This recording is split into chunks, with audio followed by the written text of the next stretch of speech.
Good morning. And so this week I want to talk a little bit about the idea of your ego choosing your date. I remember when I lived in New York in my mid-20s, I had just gotten out of a 6-year relationship with the man that I dated in college, and my girlfriends and I were all single and having a good time dating, but the way that we dated then versus the way that we date now is completely different. And I would have to say that there was a little bit more ego involved when we were dating in our 20s than kind of where we are now in our 30s.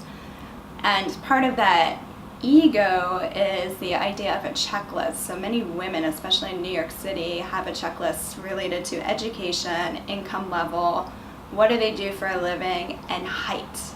I don't think there's any other city on the planet where women actually expect men to put their height in their online dating profiles. And none of these variables have anything to do with long-term outcome of a relationship, nor have anything to do with whether or not you're going to have a happy marriage. So why do we go and choose to date this way? Part of the answer is definitely biology, because we're trying to screen and see if there's any physical chemistry or attraction. But a large part of this has to do with that we're really just not awake enough to figure out what we really need as a human in order to be happy in a relationship. We haven't spent enough time doing any self-exploration. We haven't pushed ourselves out of our comfort zone. Very few Americans actually travel and leave the country and explore other cultures. And at the end of the day, we simply don't value a healthy relationship. We tend to be very status driven and choose our dates by, kind of what we want rather than thinking about a larger picture. So when my clients come in and I feel like that their ego is choosing their date, I often let them go through that process until they're frustrated enough that it's not working. And so a lot of people in their 20s, if they're not super self-aware, will have a bunch of bumps in the road in terms of their relationship history. They might get into a relationship with someone else who might be a little narcissistic. They might screen in toxic people even though they really want to screen it out. And the biggest issue for the reason why this happens is that you simply just don't know yourself very well. So if you're unhappy in your dating life and you don't think you're getting what you want, which is the ego talking, it is time to take a time out, and to take a time out in a big way. And I often recommend a 90-day time out from dating in order to do some very serious self-care, which is not necessarily going to a spa for 90 days or a silent retreat for 90 days. You can go if that is what speaks to you. But it's much more about, beginning to choose hobbies and interests that bring you joy, that ground you, and allow yourself to listen to your own intuition.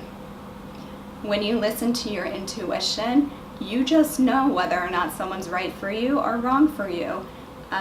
Usually within 24 hours, you can kind of process and think things through without the chatter and the static of other people trying to tell you whether or not someone is a good fit. My personal story related to this is I was very close with my grandfather, and right before he died, he was asking about my dating life. And at the time, I was dating a pharmacist, and I was getting ready to move for my psychology internship to New Orleans. And he said to me that he thought I should be dating a nice Jewish doctor. I think most New York women have probably heard this from a family member. And within 24 hours, my grandfather passed away. It was a really difficult time in my life. Eventually, my boyfriend and I broke up, and then the nice Jewish doctor showed up. And in hindsight, I can tell you all of the red flags that were there, that this was not a healthy relationship for me. But he was one of those people that my ego chose and checked off all the boxes on paper. And it ended up being a really, really, really painful ending to that relationship. So I encourage everyone, if you have the time, to take a break, go do the things you love, go make yourself happy, because when you are living in your authenticity of who you really are, the right people will show up and this process becomes much easier.